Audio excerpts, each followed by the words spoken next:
Hello guys, how are you all? நான் உங்கள்கிட்ட ஓப்பனாக உண்மையை ஒத்துக்கிறேன். தக்லீஃப் நான் ஃபஸ்ட் டே ஷோ பார்த்தேன். ஆக்சுவலி அப்போ தமிழ் விசஸ் கர்நாடகா அந்த ஒரு டு பி கரெக்ட்லி புட்டுனா தமிழ் விசஸ் கன்னடா கான்ட்ரவர்சி. தமிழ்லேருந்து பிறந்தது கன்னடான்னு சொல்லி கமல்ஹாசன் பேசுறது கான்ட்ரவர்சி ஆச்சு. அதனால் ஒரு பொலிட்டிக்கலி ஒரு ஸ்டாண்ட் எடுக்க வேண்டியதாக இருந்துச்சு. மொத்த தமிழ்நாடுமே கமல்ஹாசன் பேர் நின்னாங்க. அண்டு இன்க்ளூடிங் பொலிட்டிக்கல் பார்ட்டிஸ்ன்னு சொல்லப்படுற காங்கிரஸ் இல்லை பொலிட்டிக்கல் ட்ரைவர்ஸ்ன்னு சொல்லப்படுற காங்கிரஸ் அண்டு பிஜேபி கர்நாடகா யூனிட்டில் எல்லாருமே ஒரே ஸ்பெக்ட்ரமில் ஒரே சைடில் ஆன்டி தமிழ் லாங்குவேஜ் அந்த சென்டிமெண்ட்டில் இருந்தாங்க. பிகாஸ் தே ஆக்சுவலி பிலீவ் நிறைய லிங்க்விஸ்டும் சப்போர்ட் பண்ணுறது நம்புறது தான் that Karnataka evolved separately from the proto Dravidian. So kind of Tamil and that makes Tamil and Kannada kind of siblings, not as a parent or child அந்த மாதிரி ரிலேஷன்ஷிப்பில் கொண்டு வரலை. ஸோ அந்த மாதிரி மிகப்பெரிய ஒரு முக்கியமான ஒரு லாங்குவேஜ் கான்ட்ரவர்சி போகுது. அதனால் நான் ட்ரெய்லர் ரியாக்ட் பண்ணேன். அதில் நான் அப்பயே before this controversy even started அப்பயே நான் வந்து ட்ரெய்லர் ரியாக்ட் பண்ணுறப்ப பிடிச்சுன்னு சொல்லிட்டு it's going to be very very mixed. என்கிட்ட ஒரு ஆப்ஷன் கொடுத்தீங்கன்னா அந்த டேக்கு நான் தக்லே ப்ரிஃபர் பண்ணுவேன் இல்லை வேறு படம் ப்ரிஃபர் பண்ணுவேன், நான் வேறு படம் தான் ப்ரிஃபர் பண்ணுவேன்னு நான் சொல்லிட்டேன். ஏன்னா அந்த டைமில் தான் ஹாலிவுட் டைமில் வந்து இது from the world of John Wick வந்து பேலரினா ரிலீஸ் ஆகுது. I generally thought I would go for it. ஆனால் இந்தியாவில் லான்ச் வந்து நாளைக்கு தான் ரிலீஸ் ஆகுது இந்தியன் மார்க்கெட்டில் பேலரினா. ஸோ தக்லேஃப் ரிலீஸ் ஆகிறப்ப it was a solo movie. Okay, அந்த டைமில் எவ்வளோ பெரிய கான்ட்ரவர்சி ஆச்சு. கர்நாடகா அங்கே படமே ரிலீஸ் ஆகிற மாதிரி ஆயிடுச்சு, ஆகாத மாதிரி ஆயிடுச்சு. ஹைகோர்ட்டுக்கு போனாங்க. அவங்க சிம்பிளாக சாரி கேட்டு முடிக்கிற விஷயத்தையும் எவ்வளோ நேரம் இழுக்கிறீங்கிற மாதிரி கேட்டாங்க. அப்புறம் ஒரு பர்சனோட ஈகோ பற்றிலாம் எங்கெங்கோ போயிட்டு இருந்தாங்க. அவர் சிம்பிளாக சொல்லிட்டு கமல்ஹாசன் நான் இப்போதைக்கு நான் கர்நாடகா ரிலீஸ் பண்ணேன்னு சொல்லிட்டாரு. So genuinely to an extent I thought okay maybe since it's already losing revenue from Karnataka, maybe நான் வந்து என்னால் முடிஞ்சது என்ன, என்னால் ஒரு படத்தை பார்க்க முடியும், படத்தை பற்றி பேச முடியும். படம் நல்லா இருந்தால் நல்லா இருக்குன்னு பேசியிருப்பேன். படம் பார்த்தேன், எனக்கு நான் சொன்ன ப்ரிடிக்ஷன் மாதிரி ரொம்ப ரொம்ப மிக்ஸ்டாக தான் இருந்துச்சு, போராக தான் இருந்துச்சு. I never imagine such a worse film from Mani Ratnam Kamal Haasan combo. அது நான் வந்து அவுட்ரைட்டாக சொல்கிறேன், ஃபேஸ் வேல்யூலே சொல்கிறேன். மணிரத்னம் அண்ட் கமல்ஹாசன் ரெண்டு பேருக்கும் அவங்களுக்குன்னு ஒரு ரெப்யூட்டேஷன் இருக்குது, அவங்களுக்கும் ஒரு லெகசி இருக்குது. அவங்க பெஞ்சுக்கு இது ஒரு படமே இல்லை, இது ஒரு ரீல்ஸ் அளவு கூட இல்லை, யூடியூப் வீடியோ அளவு கூட இல்லை. அப்படி சொல்கிறேன் நான். நாட் ஈவன் ஆன் பார், சுத்தமாக இல்லை. ஒரு ஒரு ஒரு அவ்வளோ பெரிய world class technicians cast and crew எடுத்துகிட்டு போய் ஒரு ஷார்ட் ஃபிலிம் பண்ண கூட அதோட பெட்டராக பண்ணியிருக்கலாம். அதோட போர் மேட்டாக தான் இருந்துச்சு. என் பெர்ஸ்பெக்டிவில் நான் படம் பார்க்குறப்ப ஒரு ஆடியன்ஸுக்கு அப்படி தான் இருந்துச்சு. ஏன்னா அங்கே இருக்க சோல் டிசப்பாயின்மெண்ட் யாருன்னா, ஆக்டர்ஸ் கூட நடிச்சிருக்காங்க, டிஓபி அவ்வளோ ஒர்க் பண்ணியிருக்காரு. ரஹ்மான் சார் அவரால் முடிஞ்சது இந்த படத்துக்கு இந்த படத்தோட குவான்டிட்டிக்கு அவரால் எந்த அளவுக்கு டெலிவரி பண்ணுமோ அதை பண்ணிட்டார். But not that impressive. எஸ்டிஆரோட பிஜிஎம்மும் அவ்வளோ இன்ட்ரோ பயங்கரமாலாம் இல்லை, நிறைய இடத்துல பிஜிஎம் கொஞ்சம் சுலப்பல் தான். பட் ஸ்டில் சொல்கிறேன், இந்த படத்துக்கு அவரால் என்ன ஒர்க் பண்ண முடியுமோ அதை பண்ணி கொடுத்துட்டாருன்னு வச்சுப்போமே, எடுத்துகிட்டு வந்த அவுட்புட்டுக்கு. பட் படம் ஷூட்டிங் போகிறதுக்கு முன்னாடி பண்ண பாட்டு எல்லாமே ஆன் பார் நல்லா தான் இருக்குது, ஃபேஸ் வேல்யூவில் நல்லா தான் இருக்குது பாட்டு எல்லாமே. ஸோ எல்லா காஸ்ட் அண்ட் குரூவும் அவங்களோட பெஸ்ட்டு கொடுத்துட்டாங்க. தலைவன் நம்ம மணிரத்னம் சார் அவர்கள் அவரோட ஸ்க்ரீன் பிளேயில் ஆரம்பித்து அந்த நேபாளுக்கு ஃப்ளைட் விட்றதுக்கு முன்னாடி வரைக்கும் அது வரைக்கும் ஜென்யூனாக என்ஜாய் பண்ணுற படத்தை. பரவாயில்ல, கதை எங்கேயோ போகுது, ஒரு கேங்ஸ்டர்ன்றாங்க, அது ஒரு தனி வேர்ல்டு. இது செக்கச்சு வந்தோம், நம்ம அதே ஷேட்டில் நம்ம பார்க்கணும் அவசியம் இல்லை. It's a new world. நம்ம புது பார்வையில் அதை பார்க்கலாம். I hate a patience. I never the movie never tested my patience. நான் ஒரு ஓப்பன் மைண்டடாக தான் போனேன். இந்த படம் எனி அப்ஸ் அண்ட் டவுன்ஸ் இருக்கும். இந்த படமாக நம்ம ஃபேஸ் வேல்யூவில் எடுத்துக்கணுமே தவிர நம்மளோட எக்ஸ்பெக்டேஷன்ஸை வச்சுக்கூடாது. Because I literally hate zero expectations. I never wanted the film to succeed, இல்லை I never wanted the film to entertain me. அந்த படத்தை பார்க்கணும் தான் வந்திருக்கேன். பிகாஸ் ட்ரைலர் எனக்கு ஒரு மாதிரி காட்டி கொடுத்துருச்சு. So even through all ups and downs movie never tested my patience. நான் படத்தை ரிலாக்ஸ்டாக என்ஜாய் பண்ணி தான் பார்த்துட்டு இருந்தேன். But sadly after it dives into the Nepal sequence இருக்குல்ல, கொஞ்சம் கொஞ்சமாக சிரிப்பு சத்தம் தியேட்டரில் வர ஆரம்பிக்குது. செகண்ட் ஹாஃப்லாம் கிட்டத்தட்ட ஒரு ஸ்பூஃப் படம் மாதிரி தியேட்டரில் சிரிச்சு தான் பார்த்துட்டு இருந்தோம். So sad. ஸோ நான் என்ன பண்ணேன், என்னால் பெஸ்ட்டு முடிஞ்சது என்னன்னா, படம் நல்லா இருந்துச்சு உடனே வீடியோ போட்டிருப்பேன். படமும் நல்லா இல்லை. So I thought maybe it's not best to talk about it. நம்ம ஒரு படம் பார்த்ததே, இந்த ஒரு படத்தை பற்றி பார்த்தோம், ரொம்ப கேவலமாக இருந்துச்சுன்னா அடித்து பேசணும் கூட அவசியம் இல்லை. படம் பார்த்ததுக்கு பார்க்காமலே இருந்திருக்கலாம். வி ஜஸ்ட் மூவ் ஆன் நினச்சி நான் ஃப்ரீயாக விட்டுட்டேன். பட் அண்ட் தென் சோஷியல் மீடியாவில் ஈவன் பொலிட்டிக்கல் ஸ்டான்ஸ் இருக்க எல்லாருமே ரொம்ப அழகான விஷயம் சொன்னாங்க.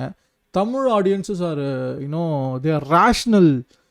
பொலிட்டிக்கலி கமல்ஹாசனுக்கு ஸ்டாண்ட் பண்ணணும்னு எடுத்த டெசிஷனும் அவங்களது தான். அதே தக்லீஃப் படம் ரிலீஸ் ஆனப்போ அந்த படம் நல்லா இல்லைன்னு கிரிட்டிசைஸ் பண்ணுறதும் அதே தமிழ் ஆடியன்ஸஸ் தான். So think how rational they ஆர்னாங்க.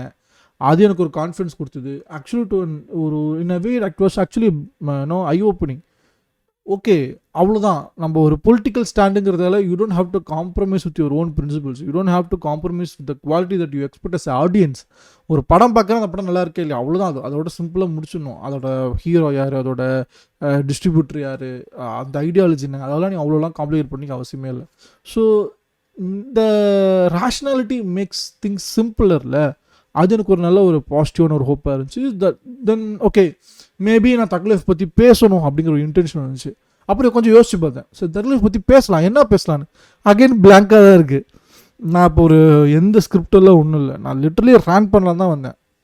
இவ்வளோ நேரம் நான் பேசுனதும் எதுவும் நான் நோட் பண்ணி இதெல்லாம் கவர் பண்ணணும்னு பேசணும்னு கிடையாது.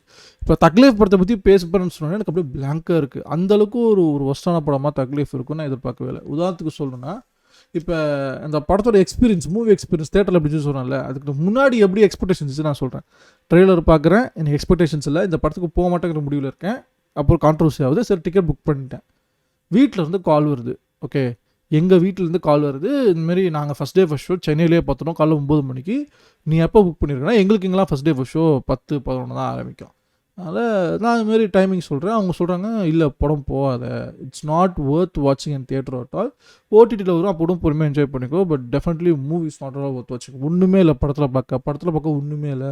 Don't have to waste. நீ கேன்சலேஷன் பண்ணி கொஞ்சோண்டு ஃபீ போனாலும் பரவாயில்ல, but still you will be saving money. அந்தளவுக்கு இது ஒஸ்ட்டாக இருக்குது, போகாதன்னாங்க. நான் ஓகே, ஏதோ அவங்களுக்கு சுத்தமாக உங்களுக்கு மேபி பீஸ்ட் மாரி ஏதோ ஒரு படம் ட்ரெய்லர் பார்த்து ஆஹா ஒன்று எதிர்பார்த்துட்டு போயிட்டாங்க போல். நம்ம ட்ரெய்லர் பார்த்துட்டே இதுதான் கதைன்னு தெரிஞ்சு சும்மா தான் உட்காந்துருந்தோம். அதனால் ட்ரெய்லர் பார்த்தாலும் நம்ம பெருசாக எக்ஸ்பெக்டேஷன்லாம் வச்சு இல்லையே இந்த தக்லீஃப் படத்துக்கும் நம்ம சும்மா போய் பார்க்கலன்னா ஜஸ்ட் ஓகே அவங்க கன்சர்னில் சொல்கிறாங்க கேட்டுட்டு அப்படியே விட்டுட்டேன். நான் ஒரு 10 நிமிஷம் தான் இருக்கும். திரும்பி என் ஃப்ரெண்டு ஒருத்தன் கால் பண்ணுறான். அவன் ஊரை விட்டு ட்ராவல் பண்ணி திருச்சியில் ஃபஸ்ட் டே ஷோ பார்த்துட்டு அவன் கால் பண்ணி சொல்கிறான், இந்தமாரி வந்து படம் பார்த்துட்டிங்களா, அதுமாதிரி வந்து படம் பார்க்க வேணாம், ரொம்ப போராக இருக்குன்னு சொல்லிட்டு. அவனும் சொல்கிறான், ஆக்சுவலாக நான் first day first show book பண்ணல, 10 மணி இல்லை, நான் ஈவினிங் ஷோ போகணும்னு நினைக்கிறேன். கரெக்டு, நான் ஈவினிங் ஷோ தான் பண்ணேன், ஃபஸ்ட் டே ஃபஸ்ட் ஷோ போல். அவங்க எல்லாருமே மதியானம் எனக்கு கால் பண்ணி பேசிக்கிட்டு இருக்காங்க, இந்தமாரி வந்து படம் போகாத, கேன்சல் பண்ணுற, டூ ரிஸ்கி, படத்தில் ஒன்றுமே இல்லை, லிட்ரலி ஒன்றுமே இல்லை, படத்தில் தேட்டரில் பார்க்கணுன்னு அவசியம் இல்லை, பொறுமையாக பார்த்துக்கலாம் அப்படிங்கிற மாதிரி சொன்னாங்க. எனக்கு அகைன் ஒன்றுமே புரியல. இன்னும் நம்மளோட நல்ல விரும்பிகள் எல்லோரும் ஃபோன் பண்ணி போயிடாத தம்பி, அந்த பக்கம் போயிடாதீங்க அதே மாதிரி சொல்லிட்டு இருக்காங்க. இல்லைன்னா ஷாக் ஆனேன்.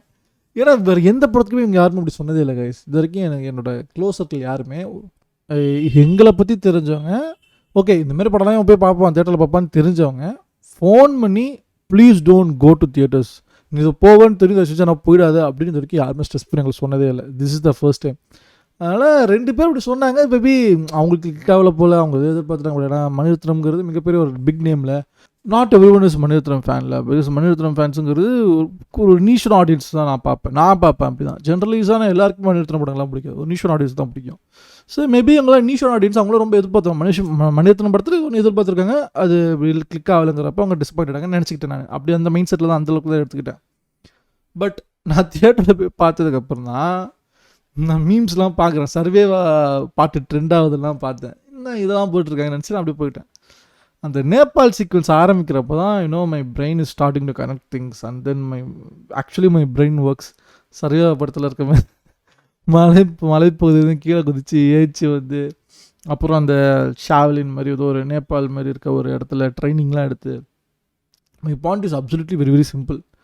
நீங்கள் ஒரு படம் ரிவெஞ்ச் ட்ராமா எடுக்கிறீங்களா, அதுதான் படத்தோட கோர்ஸ் ஆஃப் ஆக்ஷனா. அப்போ அந்த படத்தோட செட்டிங் வச்சுட்டு ஸ்டார்டிங்கில் ஒரு படத்தில் ட்ரை பண்ணாங்க and then he went that. He undergoes certain ஒரு ப்ராக்டிஸாக இந்த ஏஜில் ஒரு கலையை கற்றுக்கிறது என்ன, அந்த ட்ரைனிங் என்ன, அப்புறம் அங்கேருந்து ரிவெஞ்ச் ட்ரிவனா அப்படி அங்கேருந்து வராரு.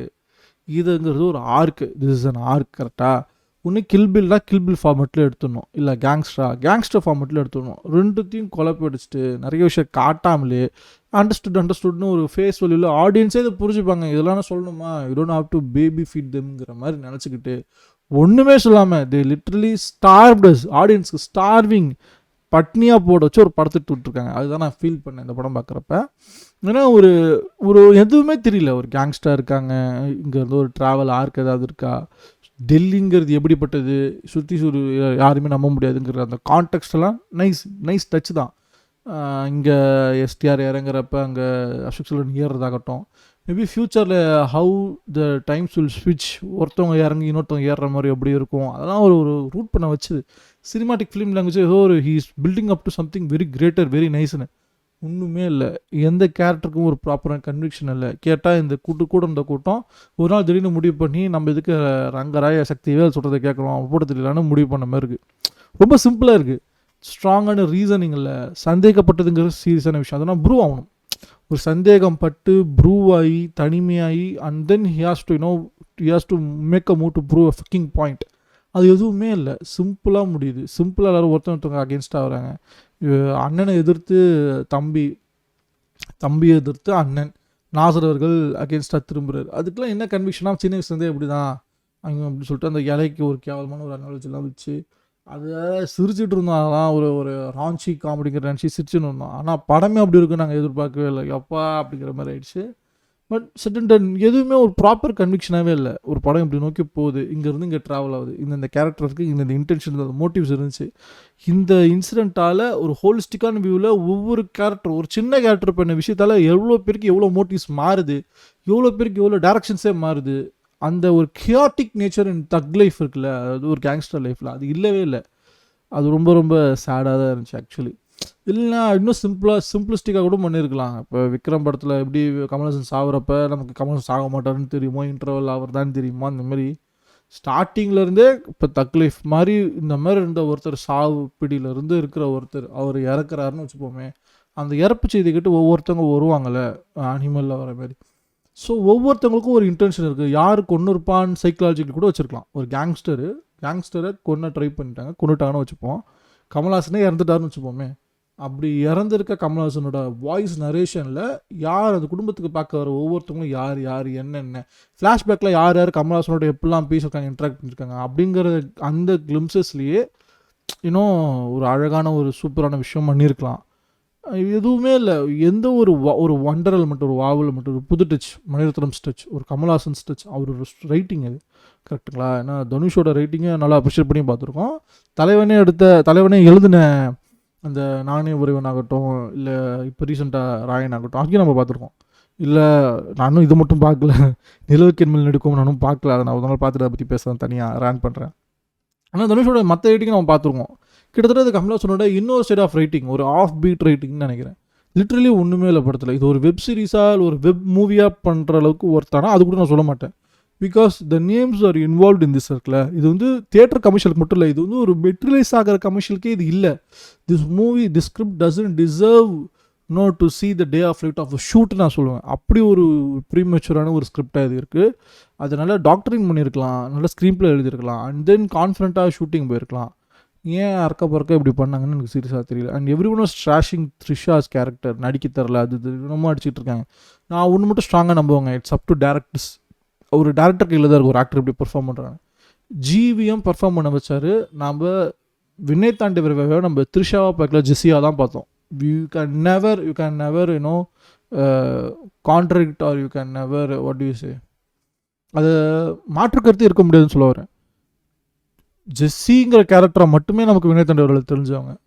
96 ஜனனியாவே தெரிஞ்சாங்க. So not that Trisha can't act, அப்படி கிடையாது. என்ன கேரக்டர், என்ன அந்தளவுக்கு அது கேரக்டர் டெப்த் இருக்குது, அந்த டேரக்டருக்கும் ஆக்டருக்கும் என்ன டைனமிக்ஸ் இருக்குது, so that they can potentially ஒரு ஸ்க்ரீன் பிளேயில் ஒரு விஷுவல் நமக்கு அது கம்யூனிகேட் ஆகுதுங்கிறது தான் மேட்டர். இப்போ குந்தேவையா த்ரிஷா கன்வின்சிங்காக பண்ணாங்க.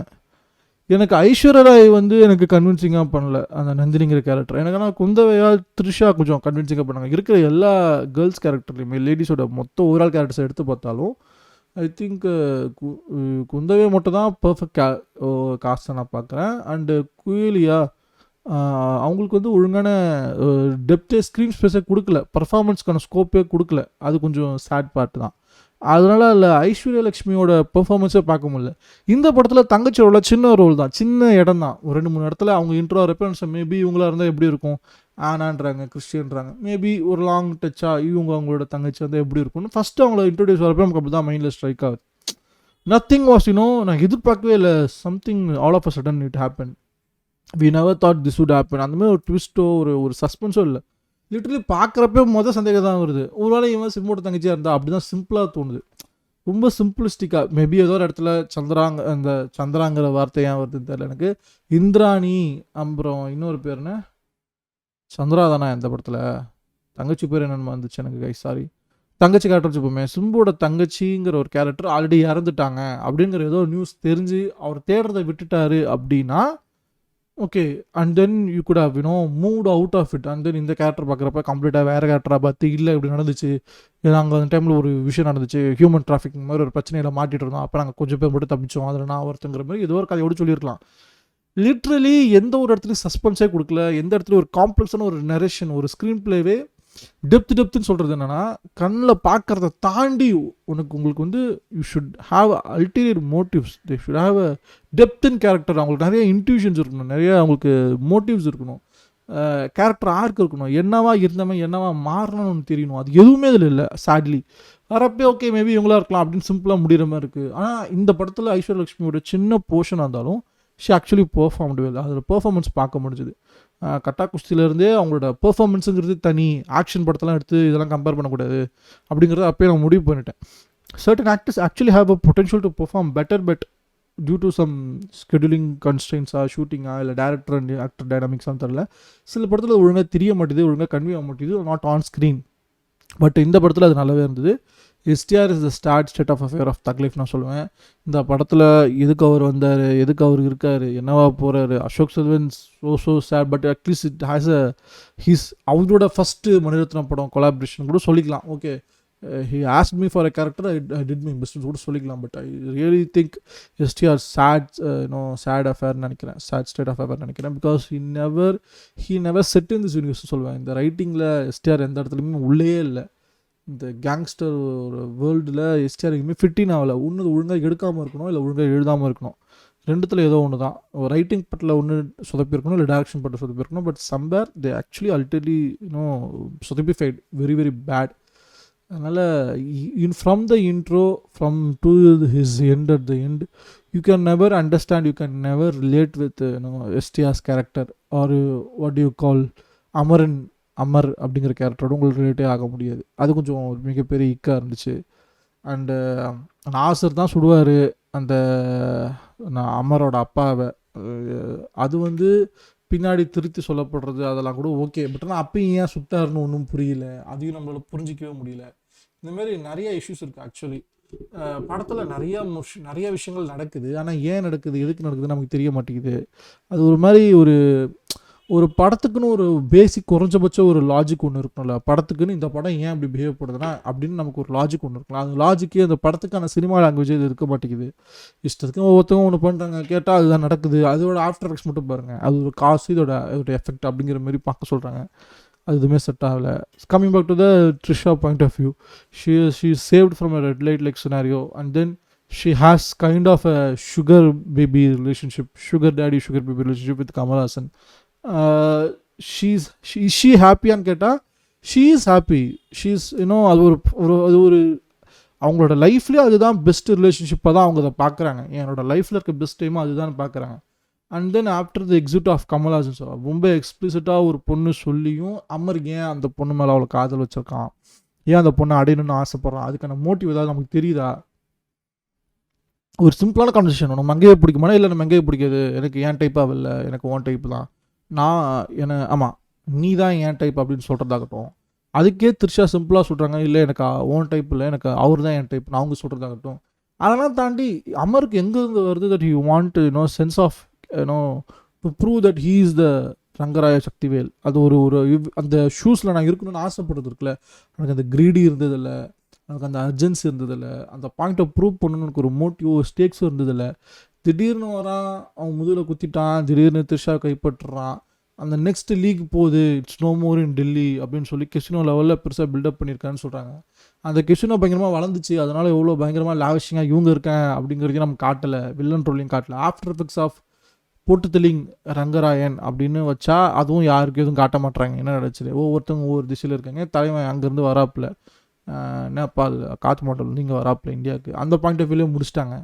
ஸோ யார் என்னென்ன அப்ஜெக்டிவ், யாருக்கு என்னென்ன கேரக்டர் ஒன்றுமே தெரிய மாட்டேங்குது. ரொம்ப எல்லாமே ரொம்ப ஹாஃப் பேக்டு, ஹாஃப் குக்டு ஒரு டிசாஸ்டர்ஸான மூவியாக தான் தக் லைஃப் வந்து நம்ம பிளேட்டில் விழுது. அதை சாப்பிட்றத விடுங்க, அது பிளேட்லேயே வச்சு பார்க்க முடியலன்னு நான் சொல்கிறேன். உங்களுக்கு டிஃப்ரென்ஸ் புரியுன்னு நினைக்கிறேன். சாப்பிட்டு பிடிக்கலன்னு சொல்கிறது பரவாயில்ல, ஏங்க பிளேட்டில் வச்சுருக்க சாப்பாடே பார்க்க பிடிக்கலங்க, பார்க்கவே நல்லா இல்லைங்க சாப்பாடு அப்படிங்கிற மாதிரி இருந்துச்சு இது படம். Chat state. அண்ட் தென் நான் சொல்கிறேன், இது எல்லாமே புலம்பல் தான், இது எல்லாமே ரேண்ட் தான். படத்தில் குறைனா 1008 குறை சொல்லிக்கிட்டே இருக்கலாம். ஆனால் ஏன் இப்படி ஒரு படம் பண்ணாங்க அதை புரிஞ்சுக்க முடியுமானா, என் மைண்டு காம்ப்ரிஹெண்டபிளாக இல்லை, எங்களோட மைண்டு பத்தலை. இந்த படத்தை எடுக்கணுங்கிறதுக்கான தேவை, காரணம், காசு ஏதாவது இருக்கா, ரீசன் ஏதாவது ஒன்று இருக்கானா சீரியஸ்லி எனக்கு தெரியலங்க. எவ்வளோ படத்தை தள்ளி போட்டோம், because we didn't have the right, we didn't get the right opportunity or the right ஃபிலிம்னு சொல்லுவாங்க. வாஸ் திஸ் த ரைட் ஆப்பர்ச்சுனிட்டினா definitely no. Was this the right film to collaborate with Maniratnam and Kamal Haasan, அவங்க கொலாபரேட் பண்ணுறதுக்கு இதான் best படமானா definitely no. அப்புறம் ஏன் பண்ணாங்கங்கிறது seriously தெரில. Just with the name, for the sake of ப்ராஜெக்டோட நேமை வச்சு மட்டுமே விற்ற படம்னா நானே ஒரு எனக்கு அடுத்தது இந்த படம் தான். டோட்டல் டிசாஸ்ட்ரஸ், சிம்பிளி புட் அவ்வளோதான். ஹோப் இந்த ரேண்ட் உங்களுக்கு பிடிச்சிருக்குன்னு நம்புகிறேன். இன்னொரு நல்ல வீடியோவில் உங்களோட சந்திக்கிறேன். நான் பண்ணுற ரேண்ட்டோ நான் பண்ணுற வீடியோ உங்களுக்கு பிடிச்சிருக்குன்னா லைக் பண்ணுங்கள். And if have other suggestions or opinions, bro நான் படம் பார்த்து எனக்கு இந்த சீன்லாம் அப்படி இருந்துச்சு ப்ரோ அப்படின்னு உங்களுக்கு எது தோணாலும் கமெண்ட் செக்ஷன் வந்து கதருங்க, சொல்லுங்கள். கமல் ஃபேன்ஸாக இருந்தால் கமெண்ட் செக்ஷன் வந்து கதருங்க. And if you want to support me, hit that subscribe button because that's the only way you can support any upcoming YouTubers like me. இன்னும் நல்ல வீடியோ உங்களை சந்திக்கிறேன். See you all, peace out.